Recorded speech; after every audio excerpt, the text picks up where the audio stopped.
মহামায়া সনাতনী শক্তিরূপা গুণময়ী, তিনি এক তবু প্রকাশ বিভিন্ন দেবী নারায়ণী, আবার ব্রহ্মশক্তি রূপা ব্রহ্মাণী, কখনো মাহেশ্বরী রূপে প্রকাশমানা, কখনো বা নির্মলা কৌমারী রূপধারিণী, কখনো মহাবজ্র রূপিণী ঐন্দ্রী, উগ্রা শিবদূতি, নিমুন্ডমালিনী চামুণ্ডা, তিনি আবার তমোময়ী নিয়তি।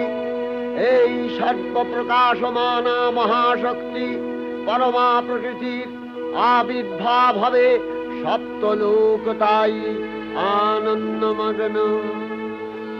বাজলো তো